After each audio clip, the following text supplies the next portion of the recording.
was the message Ashley Judd relayed? We didn't get a chance to talk to each other. What was the message left? On my phone? Yeah. Well, I think she mistook my phone for Representative Atkins because she said, "Hello, Mr. Atkins." And she did call back yesterday, and we didn't connect. She left a message, and I left a message back for her. Did she get your name right? She called my office. You talked about the state law. And But let me say this about Ashley Judd. Ashley Judd, if she chooses to get into this race, will be a formidable candidate by the time the race is over. I'm convinced of that. Why? Because obviously Mitch McConnell is viewed as being the father of gridlock, the master of what's wrong in Washington, and people know that now. And she's a fresh face. She's got some new ideas. I don't agree with her on everything.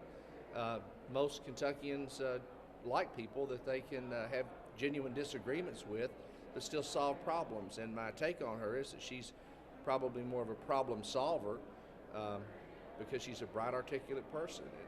And I just think that she'll be a formidable candidate if she chooses to get in the race. She could generate a lot of money. She could generate a lot of money. She generate a lot of excitement. I would hope that she would be open-minded enough to discuss some of the issues. Issues are a funny thing.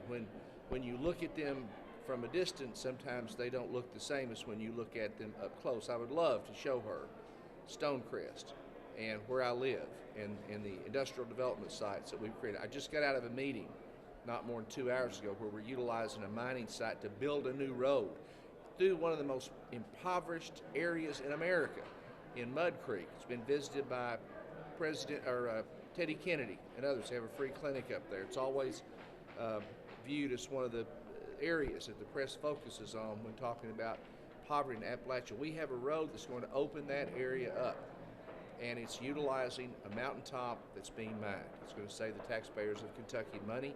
It's a win-win. It's the first public-private partnership as far as that goes in Kentucky. I would love to show her that's what Congress intended when it allowed these mountains to be mined in this manner, that the post-mining land use be greater than the pre-mining land use.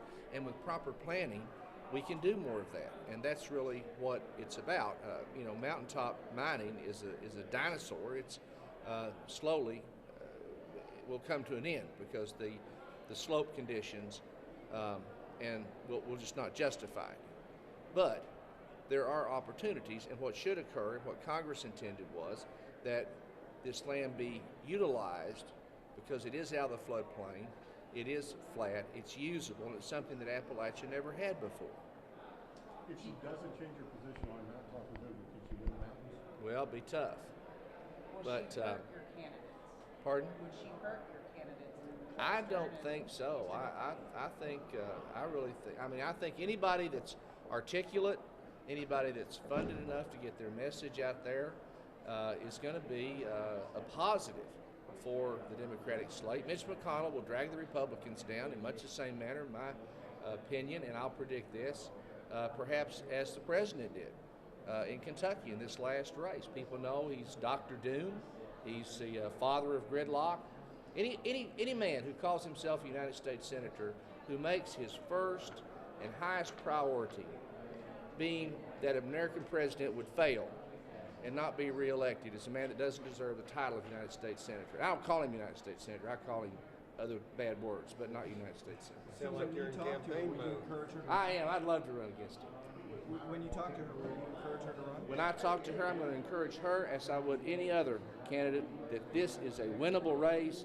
This guy's vulnerable. Not only is it winnable, and not only is he vulnerable, America needs for him to go.